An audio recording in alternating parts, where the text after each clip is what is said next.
अस्सलाम वालेकुम, आप देख रहे हैं सिटी से सवाल। मैं हूं सैयद आयशा नाज, मेरे साथ मौजूद है नजम सेठी साहब। अस्सलाम वालेकुम। बदलता हुआ आलमी मंजरनामा और कुछ अहम मुलाकातें, ख़ास मुलाकातें और कुछ दौरे, 4 से 5 के करीब अहम दौरे इस बात का मज़हर हैं कि आलमी मंजरनामे पर नया वर्ल्ड ऑर्डर तश्कील पा रहा है। लेकिन इससे फ़ायदा किसको होगा, आज के शो में हम ये तय करने की कोशिश करेंगे। और इस सिलसिले में सबसे ज़्यादा हलचल अमेरिकन प्रेसिडेंट की टैरिफ पॉलिसी ने मचा रखी है, जिसके सबब बहुत से ममालिक असर नौ अपनी जो पॉलिसी है उनको तश्कील देते दिखाई दे रहे हैं या इस तरफ दौड़ धूप करते दिखाई दे रहे हैं। सेठी साहब, अमेरिकन प्रेसिडेंट डोनाल्ड ट्रंप ने जब इंडिया के लिए इब्तदाई टैरिफ का ऐलान किया तो कहा कि वो सज़ा के तौर पर कुछ जुर्माना भी आयद कर सकते हैं, क्योंकि भारत रशिया से तेल खरीदता है। उसके जो भी मुज़मरात हैं या बैक डोर पे जो भी है वो अपनी जगह पर अलग बहस। लेकिन ऐसे लग रहा था कि इंडिया बर्फ़ पिघला देगा और आपने भी कहा कि वहाँ कोशिशें की जाएंगी कि अमेरिका के साथ मामलात बना के रखे जाए। लेकिन अमेरिकन प्रेसिडेंट डोनाल्ड ट्रंप ऐसा लगता है किसी जल्दी में है। उन्होंने अगले 25% को भी फ़ौरन आयद कर दिया, अगरचे उनका इतलाक 28 अगस्त से होगा। लेकिन हमें मीनवाइल इंडिया भी अपने कार्ड शो करता दिखाई दे रहा है कि अजित डोवल फौरन ही मॉस्को के विजिट पर रवाना हो गए। वहां पहुंच के वो कुछ बंद दरवाजों में मीटिंग्स कर रहे हैं। अब मेरा सवाल आपसे ये है कि ये टैरिफ नई बुलंदी पे जाना 50% का कह के और ये भी कहना कि आगे आगे देखिए होता है क्या, और दूसरी तरफ national security adviser of India in Moscow, क्या नताइज होंगे इन सब के? आयशा, बहुत से सवाल इकट्ठे हो गए हैं डोनाल्ड ट्रंप की जो पॉलिसीज हैं, और वो फोकस इस वक्त जो अनफॉर्चुनेटली हो रहा है वो इंडिया के ऊपर हो रहा है। क्यों इंडिया इतना इंपॉर्टेंट हो गया डोनाल्ड ट्रंप के लिए? क्यों डोनाल्ड ट्रंप सख्त रवैया इख्तियार कर रहा है इंडिया के खिलाफ? अच्छा, इसमें मेरी एक अपनी तजिया भी है, थियरी भी है, क्योंकि लोगों को समझ नहीं आ रही कि क्या किया है नरेंद्र मोदी ने जिसकी वजह से डोनाल्ड ट्रंप इतना नाराज हो गया इंडिया के साथ। इंडिया तो समझता था कि वो स्ट्रेटेजिक पार्टनर है अमेरिका का। वो तो पाकिस्तान था जो कि स्ट्रेटेजिक पार्टनर अब नहीं रहा था। तो ये क्या हुआ?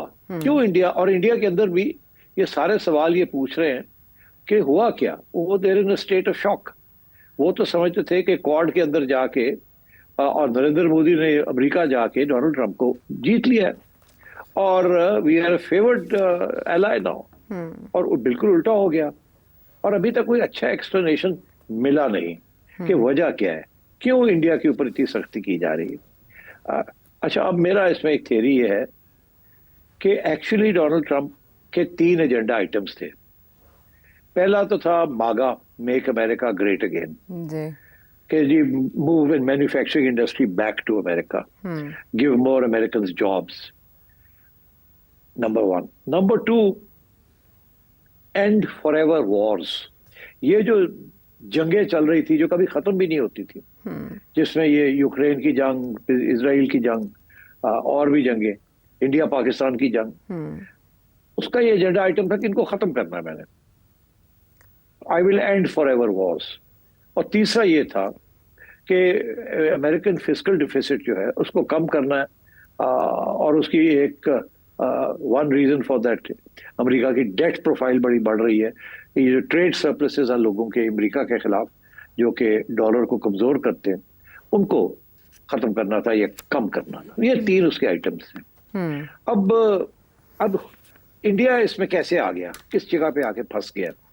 डोनाल्ड ट्रंप बात तो करता है टैरिफ्स की, मगर टैरिफ्स को वो एक हथियार के तौर पर इस्तेमाल कर रहा है। वो एक्चुअली सारा ड्रामा जो है ये किसी एक मुल्क के खिलाफ नहीं है, ये एक पूरी ग्लोबल जो रिस्ट्रक्चरिंग हो रही है, जिसमें चाइना, रशिया, ईरान, ये सारे मुल्क जो हैं, ब्राजील, ब्रिक्स, ये सारे एक नया ब्लॉक बना रहे हैं। अच्छा, एक तरफ डोनाल्ड ट्रंप को इस चीज का एहसास है। दूसरी तरफ ये है कि डोनाल्ड ट्रंप ने कहा था मैं सारे फॉरएवर वॉर्स खत्म करूंगा। इजराइल और फलस्तीन का मसला अभी तक हल नहीं कर सका। इजराइल नहीं बात मान रहा डोनाल्ड ट्रंप की, सीज फायर भी नहीं कर रहा। वहां डोनाल्ड ट्रंप की पॉलिसी फेल हो गई। इसने बहुत कुछ किया है, इजराइल के साथ मिलकर ईरान के ऊपर भी हमला किया, सब कुछ किया, इजराइल की हर बात मानी, मगर इजराइल अभी भी अपनी जंग जारी है अगेंस्ट पैलेस्टाइन। कोई बात मानने के लिए तैयार नहीं है डोनाल्ड ट्रंप की on the question of Palestine. पहली बात। दूसरी बात यह कि यूक्रेन, अब यूक्रेन के अंदर भी डोनाल्ड ट्रंप ने कहा था मेरे तो बड़े अच्छे तल्लुकात हैं पुतिन के साथ, मैं तो आते सार ये मसला ही हल कर दूंगा। और इसके बेसिस के ऊपर उसने नेटो को खींच लिया। नेटो को कहा मैं आपको पैसे वैसे हम नहीं देंगे आपकी डिफेंस के लिए, आप अपनी डिफेंस का अपना इंतजाम करें। इशारा ये कर रहा था कि यूरोप ये समझता है कि रशिया एक्सपेंशन करना चाह रहा है। डोनाल्ड ट्रंप का मौका ये था रशिया को एक्सपेंशन मेंशन नहीं करना, और हम इसको ये जो जंग हो रही है इसको मैं रोक लूंगा और आप अपना ख्याल करें। बड़े क्लोज एलाइज, जैसे इंडिया के साथ इतनी क्लोज रिलेशनशिप थी जी। इसी तरीके के साथ यूरोप के साथ बड़ी क्लोज रिलेशनशिप है अमेरिका की, हिस्टोरिकल है, और उसने उसको भी दाव पे लगा दिया। क्यों? वो ये चाह रहा था कि यूक्रेन के अंदर वो वॉर खत्म करे जी। इसीलिए प्यूटन की तारीफें कर रहा था। हाँ। ओ मैंने अभी बात हो गई, ये हो गया वो हो गया, आप प्यूटन को समझते नहीं है, मैं समझता हूं उसको। तो हुआ क्या? हुआ ये कि ये प्यूटन को कह रहा है कि सीज फायर करो। जी। ज़ेलेंस्की मान गया है, वो कहता है अगर रशिया सीज फायर करता है हम भी कर देंगे।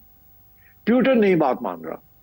पुतिन ये कह रहा है कि मैं जीत रहा हूं, ये 4 जो स्टेट्स हैं ये रशिया की हैं और हम इनको पूरा जीत के ये अपने पास हजम करेंगे इनको। अगर मैंने अभी सीज फायर कर लिया तो in the mean while Ukraine जो है उसको और भी हथियार मिल जाएंगे और भी उसको सांस मिल जाएगा और आगे बाद में रेजिस्टेंस कर सकता है। इसलिए मैंने रुकना नहीं है। अब मेरा बड़ा नुकसान हुआ है मगर मैंने रुकना नहीं है। मुझे नजर आ रहा है कि मेरी कामयाबी होने वाली है। 1-2 महीने और यूक्रेन नहीं लड़ सकता और हम आहिस्ता आहिस्ता बढ़ रहे हैं। हमारे नुकसान हो रहा है मगर बढ़ रहे हैं हम, और 2-3 महीने के अंदर अंदर ये उसका मौकफ है। तो वो ये कह रहा है कि मैं अब सीज फायर नहीं करूंगा और आप मेरी टर्म्स अग्री करें।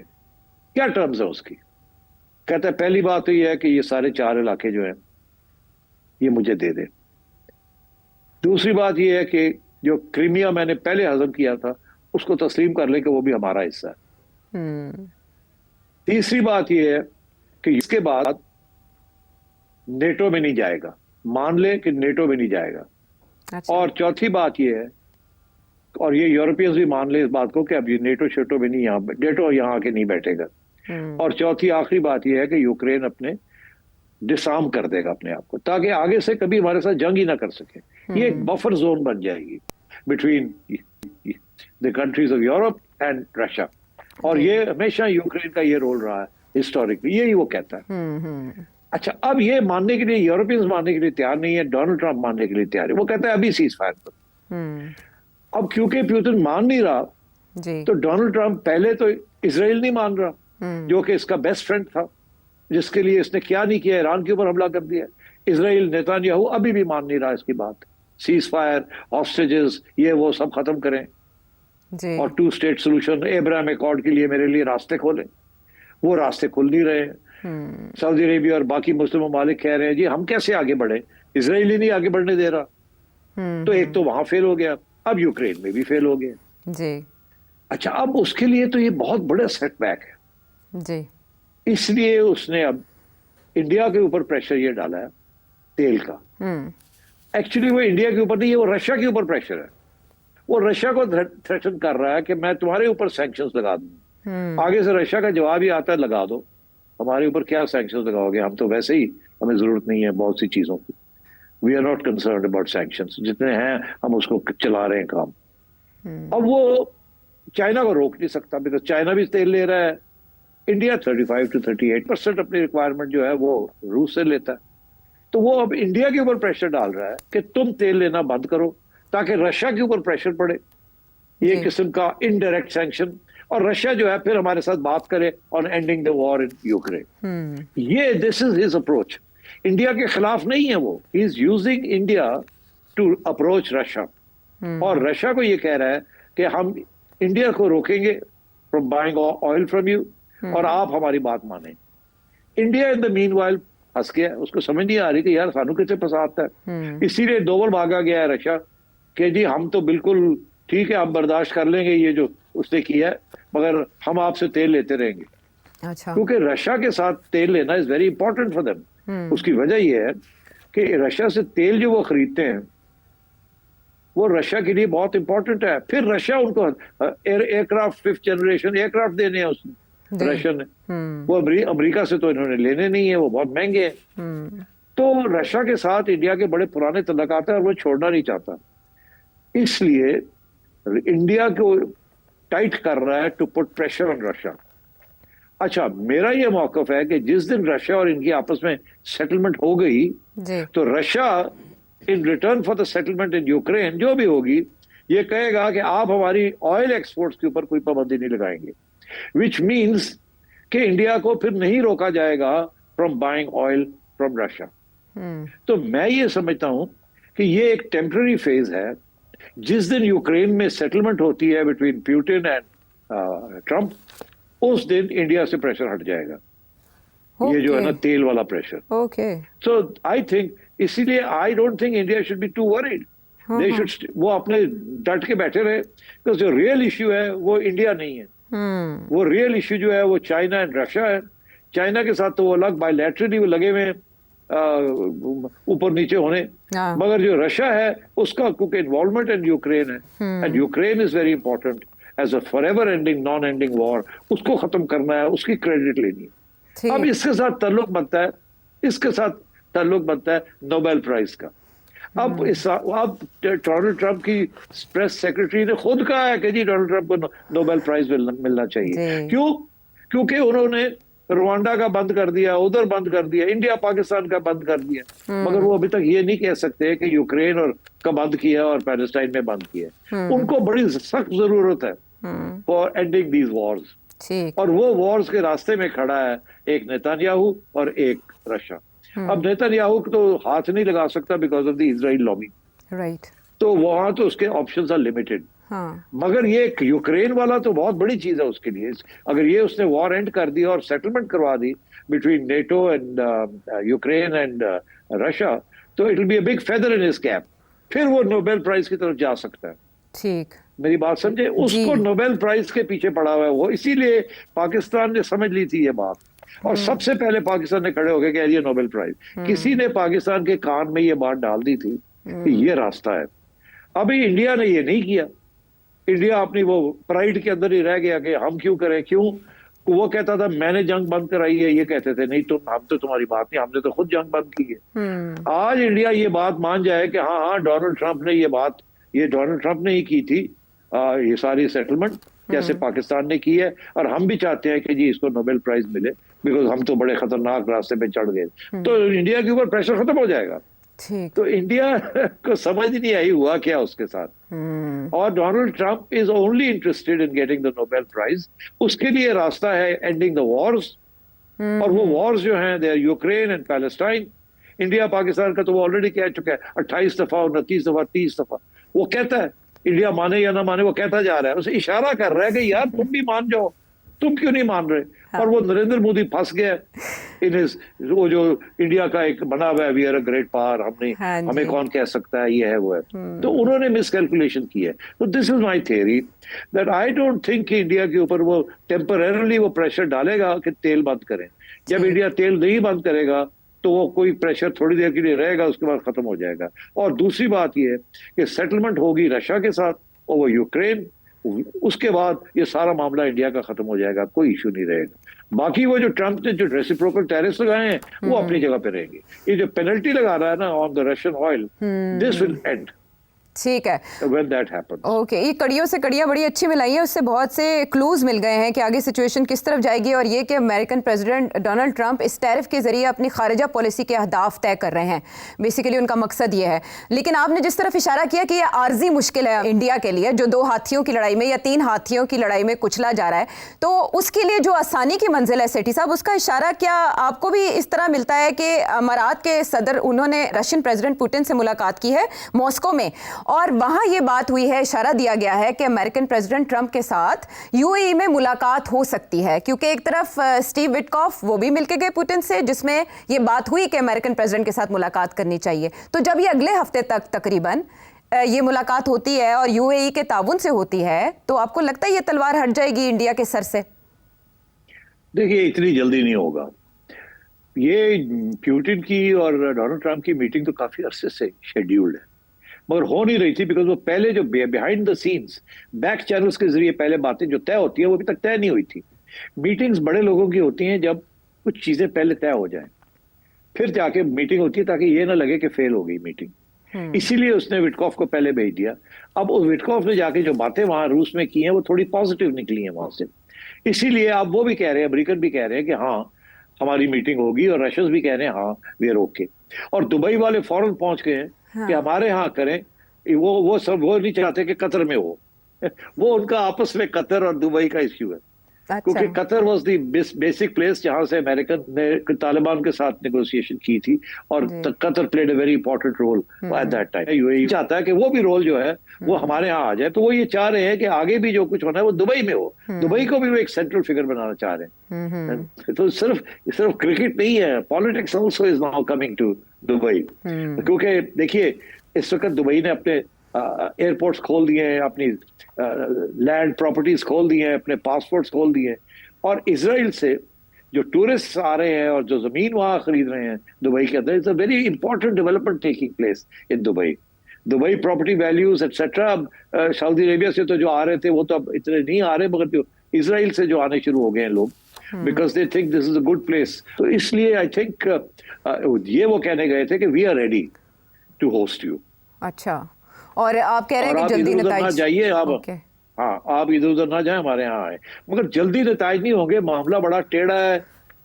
ये जो है ना प्यूटिन, ये किसी स्टेज पे भी ये जो इसने विक्ट्री जिस हद तक कामयाबी हुई है जंग के अंदर यूक्रेन में, उसको नहीं छोड़ेगा। वो आगे बढ़ना चाहेगा, मगर वो फिर बड़ी एश्योरेंसेस चाहेगा फ्रॉम अमेरिका कि आप बढ़ेंगे नहीं, आप ये मानेंगे, ये मानेंगे, ये मानेंगे, हमारे साथ ट्रीटी करें, इवेंचुअली ये 4 इलाके हमारे होंगे, नेटो पीछे हटेगा। ये सारी बातें वो मनवाएगा, मगर बात थोड़ी आगे आहिस्ता आहिस्ता बढ़ती है। ये नहीं होगा कि दोनों मिल जाएंगे और उस वक्त यूक्रेन की बंद हो जाएगी। ज्यादा ज्यादा ये हो सकता है वो कहेगा अच्छा जी हम इतने दिन के लिए सीज फायर कर लेते हैं, आप ये करके दिखाएं हमें।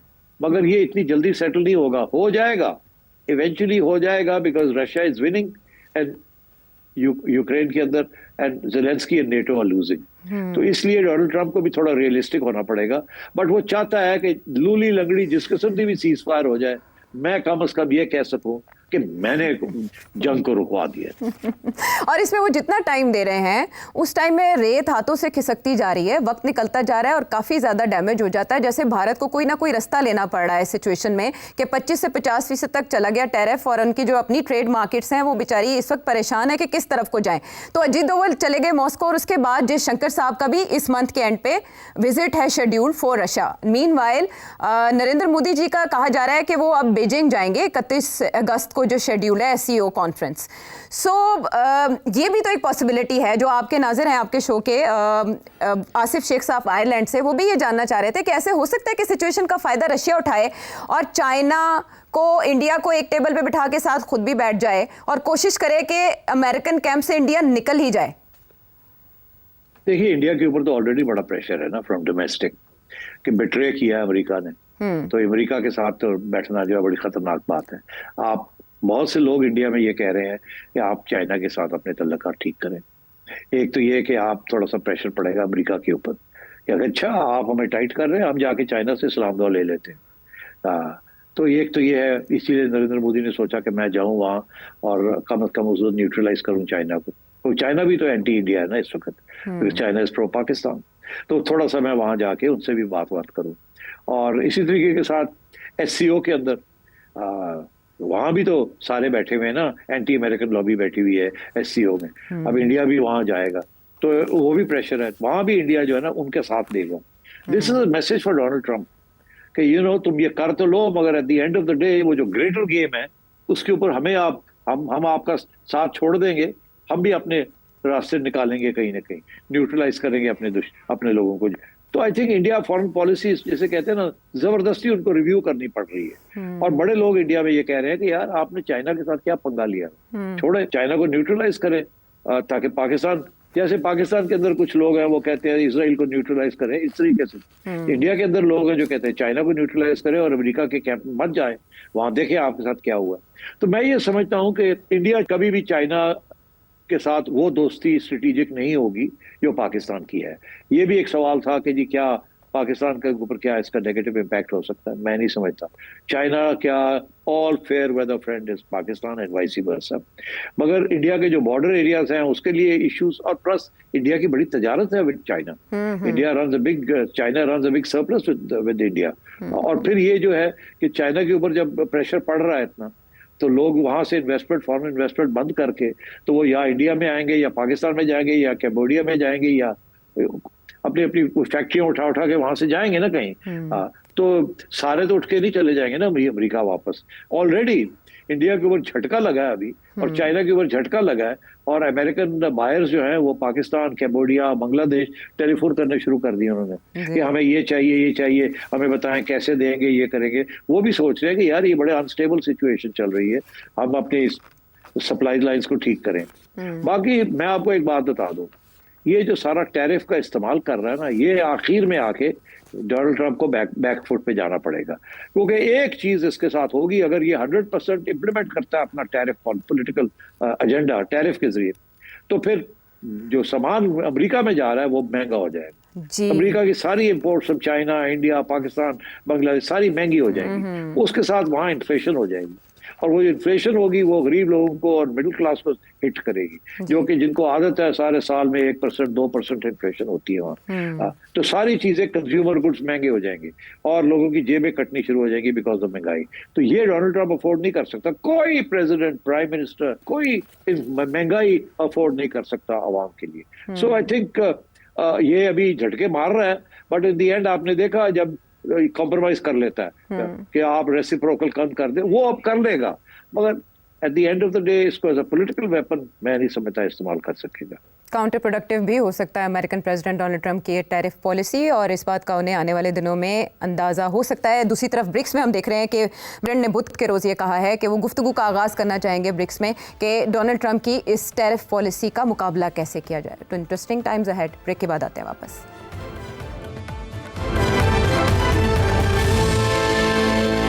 शो में साथ देने का शुक्रिया। अब मकामी सियासत की तरफ आते हैं, यानी पाकिस्तान की सियासत जिसमें बहुत गूंज थी। 5 अगस्त को पीक करेगी पाकिस्तान तहरीक इंसाफ की तहरीक, जो कि बानी PTI की रिहाई के लिए और कानून की बालादस्ती के लिए पाकिस्तान तहरीक इंसाफ की जानिब से चलाई जा रही थी। सिर्फ सब 5 अगस्त का बहुत इंतज़ार था, सभी देखना चाहते थे कि पै दर पै मुख्तलिफ ऐलानात के बाद अब 5 अगस्त को क्या होता है। लेकिन उससे पहले जिस तरह से पार्लियामेंटेरियंस को सज़ाएँ दी गई, नाअहल किया गया, उससे ऐसे लगता था कि तहरीक दम तोड़ चुकी है या उसमें ज़्यादा दबदबा नहीं रहा। इसके बावजूद इमरान खान साहब की जानिब से अपने ट्वीट में उस पर सेटिस्फेक्शन का इजहार किया गया है कि कामयाब रही। आपसे जाना आपने क्या इंप्रेशन लिया 5 अगस्त के दिन का, कि अब आगे 14 अगस्त की भी तारीख है, उसके लिए भी तैयारियां की जा रही हैं, तो जो चाहते थे वो हासिल हो गया पाकिस्तान तहरीक इंसाफ को?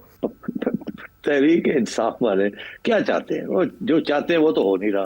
खान साहब बाहर नहीं आ रहे, इतना बड़ा एहतजाज हो नहीं रहा जिससे हुकूमत हिल जाए, वो तो हो नहीं रहा। हो ये रहा है कि मीडिया के अंदर हर रोज हेडलाइंस तो चलती है खान साहब की पार्टी की, आपस में लड़ाई झगड़े भी हो तो वो भी चलता है, खान साहब से मुलाकात हो तो वो भी चलती है, ना मुलाकात हो तो वो भी चलती है, एहतजाज कहीं छोटा सा हो जाए वो भी चलता है, कभी लंदन में कभी अमेरिका में, हर रोज खान साहब के अलावा और कोई खबर ही नहीं है पॉलिटिकल। तो वो तो कामयाब है ना उसमें। तो ये अगर छोटी सी 5 तारीख कब से चल रहा था, और 5 तारीख और तो 5 तारीख भी आके चला गया, 14 तारीख आ रहा है। तो बेसिकली इसमें तो वो कामयाब है ना। They are keeping Imran Khan alive, politically relevant। सारा वक्त कुछ ना कुछ वो कर रहे हैं और करते हैं, उसमें तो वो कामयाब है। और उसके साथ ये होता है कि गवर्नमेंट को फिर आपको पता है फिर वो ये गिरफ्तारियां होती हैं, फिर ये होता है, फिर वो होता है। वो भी कामयाबी है PTI की कि वो गवर्नमेंट को रिएक्ट करना पड़ता है, गवर्नमेंट को फोकस करना पड़ता है और काम छोड़ के इधर आना पड़ता है। तो उस सिलसिले, और वो हर रोज अडियाला पहुंच जाते हैं, हर रोज उनको रोका जाता है। तो इसमें तो आपको दाद देनी पड़ेगी ना PTI को कि खान साहब का जो मसला है उसको उन्होंने जिंदा रखा है, वो भूलने नहीं देते किसी को, चैन से बैठने नहीं देते किसी को। वो अब कामयाब हो या ना हो, पूरे कामयाब हो या ना हो, इसमें तो कामयाब है ना वो। तो मेरा ख्याल है आई थिंक किसी को पता, सबको पता था कि ये 5 तारीख को कोई लंबा चौड़ी हंगामे नहीं होने, छोटे छोटे होंगे। वही हुआ, छोटे छोटे हंगामे हुए, और अब वो 14 तारीख शुरू हो गई है फिर 14 के बाद एक और डेट आ जाएगी। तो वो बात तो चलती रहेगी ना ऐसे, और गिरफ्तारियां होंगी, अदालतें होंगी, हर रोज वकील आप बैठे होंगे, मीडिया की ऊपर बातें चलेंगी। I think in that sense strategy कामयाब है।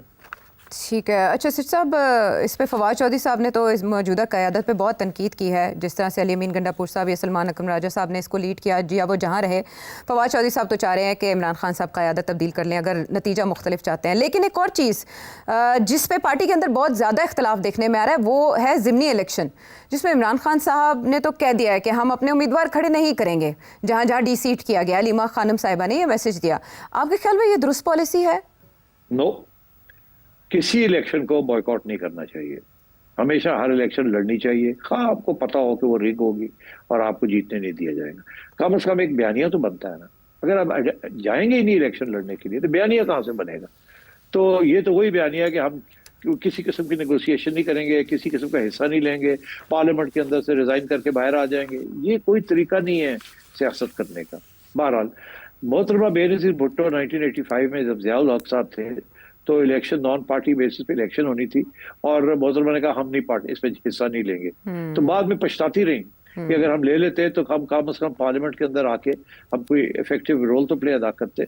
तो इसलिए आई थिंक ये पीटीआई को शुड कंटेस्ट दीज इलेक्शंस। जैसे पहले बाय इलेक्शन हुए थे, आपको याद होगा, उसमें सारी सीटें इमरान खान ही जीत गया था। तो फिर बाद में वो एक पॉइंट है ना, you have to make a point. तो अभी भी आप अपने कैंडिडेट्स खड़े करें, let them disqualify them, let them rig them, मगर कम से कम एक नया बयानिया तो बनेगा ना आपके पास। बात तो करने की होगी। ये तो आप बाहर बैठ जाएंगे, बैठ के this is not on. You must contest every election even though आपको पता हो कि इसमें ये होगा ये होगा। एक खुली छुट्टी किसी को नहीं देनी चाहिए। अच्छी फाइट तो पुटअप करें मैदान में रह के। ये तो बताएं कि आपके साथ जाती हुई है। ये है सेठी साहब का मशवरा। अच्छा सेठी साहब, जिस तरह से नाहिल किया गया है पाकिस्तान तहरीक इंसाफ के पार्लियामेंटेरियंस को, जैसे पंजाब असम्बली से बच्छर साहब थे उनको डीनोटिफाई कर दिया गया, फिर उमर अयूब साहब नेशनल असम्बली से चले गए, शिबली फराज साहब सेनेट से चले गए, तो कुछ लोग ये इंप्रेशन ले रहे हैं कि पीटीआई को पार्लियामेंट से ही निकालने की तैयारी है। वहाँ बाय इलेक्शन होगा और अल्लाह खैर सलाह कोई ओपोनेंट नहीं रहेगा नेशनल असम्बली या सेनेट में। तो वाकई कोई ऐसी पिक्चर बनने जा रही है, ये इरादा है? देखिए ये बहुत से ये फैसले रिवर्स हो जाएंगे, इसलिए स्टे ले लें जाके, जो कि अभी मुझे पता चला कि वो ले रहे हैं स्टे। जी मिल चुका है। पेशावर हाई कोर्ट से किसी ने स्टे ली जी। तो स्टेज ले लें ताकि आपको निकाला ना जाए और बाय इलेक्शन आपकी ना हो और आप लड़े और आप ये केस जो आपके खिलाफ से कन्विक्शन हुई है हाई कोर्ट के उसको रिवर्स करवाएं। यही एक रास्ता है और ये आपको करना चाहिए पूरा फुल फ्लैश। पार्लियामेंट में किसी सूरत में पार्लियामेंट को नहीं छोड़ना चाहिए। ठीक है। और बैरिस्टर गौर भी यही इरादा रखते हैं कि वो ये बाई इलेक्शंस के ऊपर भी बानी पीटीआई से बात करेंगे जेल में जाकर। अब पाकिस्तान तहरीक इंसाफ की मजमूरी राय यही है कि बाइकआउट नहीं किया जाना चाहिए। देखते हैं फैसले में तब्दीली आती है। नहीं, ब्रेक के बाद आते हैं वापस।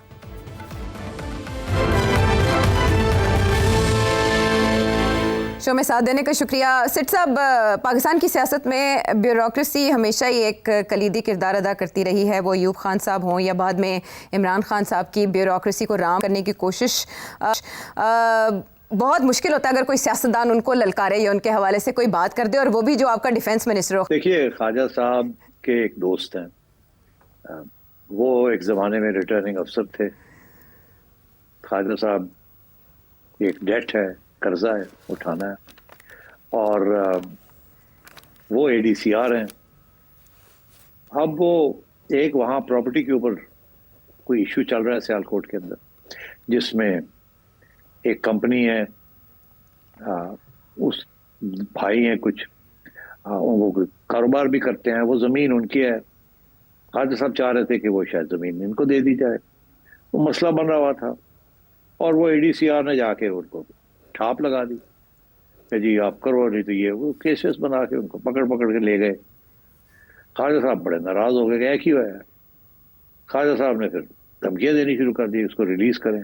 बहरहाल वो लोगों के अपने भी कॉन्टैक्ट्स होते हैं, वो जो कंपनी थी उसके भी कोई ब्यूरोक्रेट्स के कॉन्टैक्ट्स थे, तो उन्होंने कुछ हाथ पैर मारे और बंदे को उठवा लिया और कहते ऐसी की तैसी इसको कहे हमें नोट बी अनफेयर। केस उनका स्ट्रांग है। तो मेरा ख्याल है ख्वाजा साहब नाराज हो गए। ख्वाजा साहब ने जाहिर है अपने दोस्त को बचाना था, तो ख्वाजा साहब ने शोर डाल दिया। और वो यही था कि ये कौन होते हैं उठाने वाले, ये तो सारे जो है ये मिले जुले हैं, ये सब ये गड़बड़ कर रहे हैं। उस सिलसिले में उन्होंने किसी को कह दिया कि यार तू चला दे कि मैं रिजाइन करने लगा। खुद तो नहीं कह सकते थे। जब वो हुआ तो फिर मेरा ख्याल है ख्वाजा साहब की मकसद पूरा हो गया। उनको बुला के रजामंद किया जाए, ना ख्वाजा साहब वो छोड़ो भी ना, वो छो जी, वो जो बड़े बंदा थोड़ा बाहर आ जाता है, इतना गुस्सा क्यों करते हो, ना करो ऐसा। तो वो फिर अब किसने किया, वो समझाया आप खुद ही समझ जाए कि कहाँ गए और कहाँ समझा दिया। जैसे वो हुआ तो ख्वाजा साहब ने डिनाई कर दिया, मैंने तो कभी किया ही नहीं, मैंने तो कभी रिजाइन ही नहीं किया, and so on and so fourth. तो ये इस तरीके से ये गेम्स चलती हैं। अब जो इल्जाम उन्होंने लगा दिया है, थोड़ा सा गुस्से में आके वो करते हैं, उनका है इशू, गुस्सा जल्दी चढ़ जाता है ख्वाजा साहब। आपने देखा कभी कभी वो ऐसी ऐसी बातें भी कर जाते हैं, बाद में पछताते हैं। वो कोई क्लिप लगा के आज सुना दे तो बड़े शर्मिंदा होंगे। बहरहाल, तो क्योंकि आजकल तो उनकी गोद में है ना, तो मेरा ख्याल है ये इंटरनल पॉलिटिक्स और राइवलरीज और जेलसीज चल रही हैं, and I think that's all there is to it. लेकिन उन्होंने ब्यूरोक्रेसी को रगड़ दिया, सारी ब्यूरोक्रेसी पाक सरजमीन को पलीद कर रही है। ये उनका ट्वीट कह रहा है। अच्छा, अब सारी ब्यूरोक्रेसी, सारी सिविलियन ब्यूरोक्रेसी का मतलब है, तो इसलिए ख्वाजा साहब जो है ना, वो गुस्से में बड़ी बातें कर जाते हैं, बाद में कहते हैं मेरा तो मतलब ही नहीं सी, मैं तो है कह रहा था, मैं तो वो कह रहा। हाँ, जो बात है। जब उर्दू छोड़ के पंजाबी में आ जाते हैं ना, तो आप समझ जाएं कि अब मामला कहाँ पहुंच गया।